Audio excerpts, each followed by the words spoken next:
Hello everyone, welcome to this channel. My name is Ruben and today we are going to talk about Pinterest. Well, what is Pinterest about? It's basically a visual discovery engine where people can look for like pictures and find inspiration. And I will show you more in this video. So what is Pinterest and how does it make money? Pinterest was started in 2010 and it's the creation of Ben Silbermann and Evan Sharp, who are ex-Google, ex-Facebook techies. What they created is a social app that lets folks bookmark images that they find around the internet. Pinterest is an online social network where users can bookmark images they find online by pinning them to their boards, which can range from recipes to weddings to home remodeling. Then users can share their boards with friends or all Pinterest users.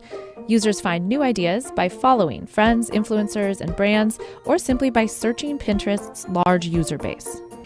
Let's move to the capital market summary. At the day of the recording, the stock is trading around 81.17 US dollars. The company has a valuation of approximately 51 billion. The price to earnings ratio is not visible because in 2020 the company was still making a loss. If you look at the relevant news, the 1st March of 2021 was kind of big because Pinterest is empowering women this season through the Pinterest shop, which brings us to the first catalyst. Growing e-commerce on the platform. The first step in addressing this pain point is to grow the amount of Bible inventory.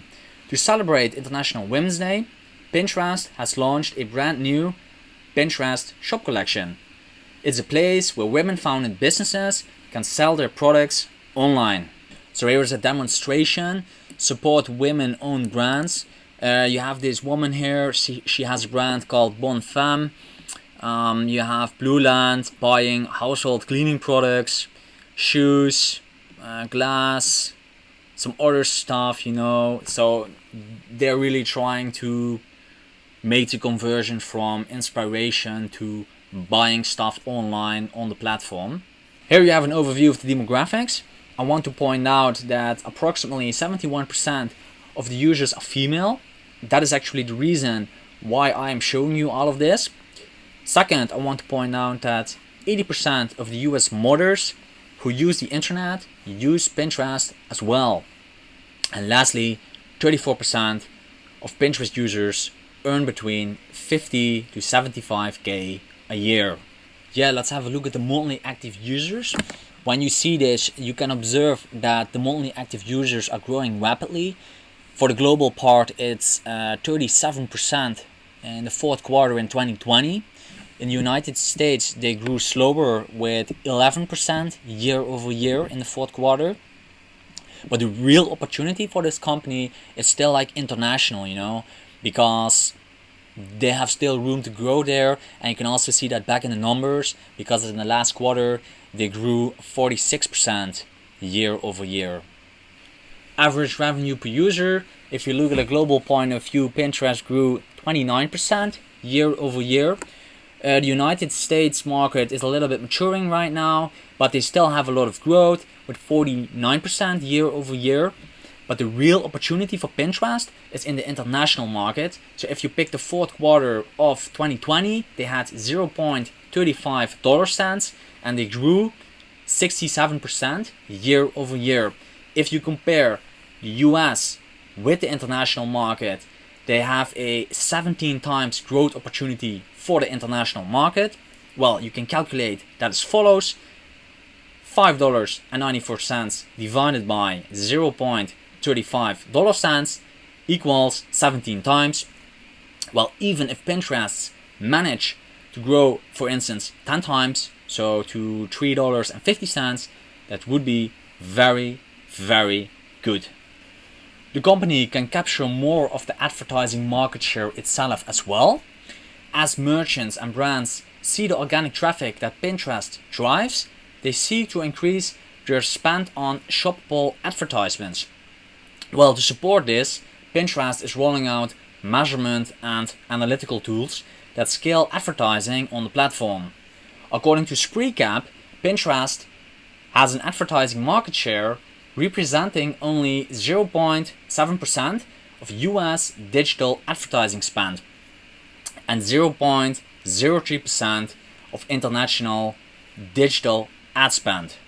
Well, that is very low, of course, and therefore Spreecap expects Pinterest to grow in this market. To top it all off, Microsoft approached Pinterest about a takeover. Pinterest rejected the offer from Microsoft, and I really believe that by buying this out, Pinterest's business model has been validated by other companies. Amazon would be a good candidate as well to buy the company out. However, I really don't see the US government approving this kind of deal, so Pinterest can do it on their own. If you look at insider trading, you note that the director as well as the CEO have been selling shares lately. Zooming in on the CEO, he sold some shares 3 times in the last 2 months. However, selling does not always have to be a bad thing, because the CEO is still holding 8.2% of the company. And now the financials. If you look at the revenue, the global revenue grew 76% year over year. The international market is growing the fastest with 145% year over year. That's really a lot if you think about that. And for the United States, it is 67% year over year.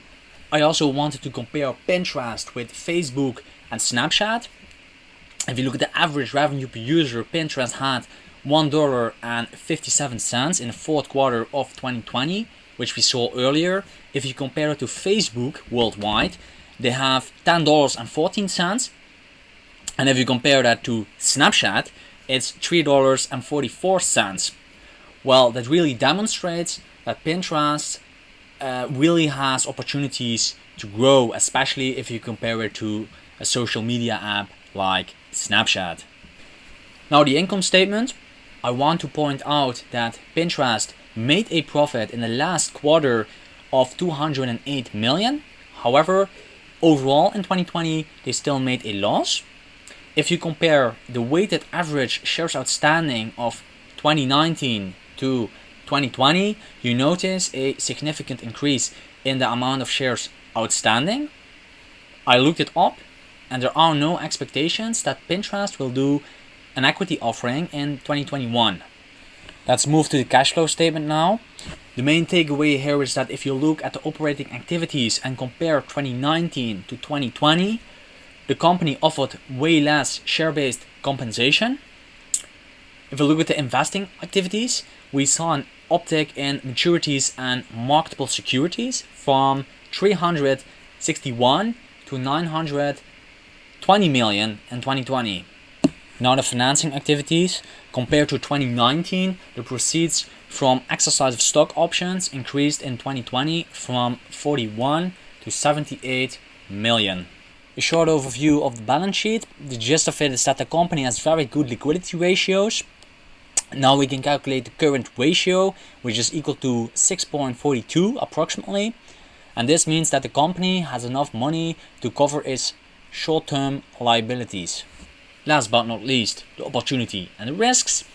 Allowing e-commerce on the platform will significantly grow the revenue, so you have that conversion from inspiration to buying. There has been strong user growth, especially in the international market. The same applies for the advertising market. There's ample room for advertising growth. Talking about the market share, the advertising market share for Pinterest is really small right now, so there's a lot of growth as well.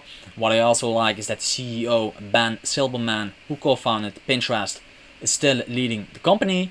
If you look at the risks, if Pinterest does not continue to invest in its platform and tools, it could lose its edge over competitors.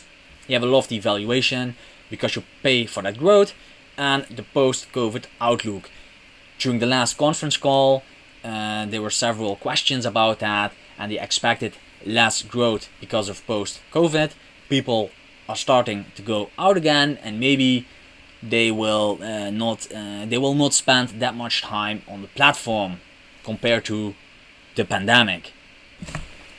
Overall, I really believe in the company, and I would definitely give the buy rating for the long term, but hold the company for at least 3 to 5 years. Thank you very much for watching this video. I really hope you enjoyed it, and see you on the next company.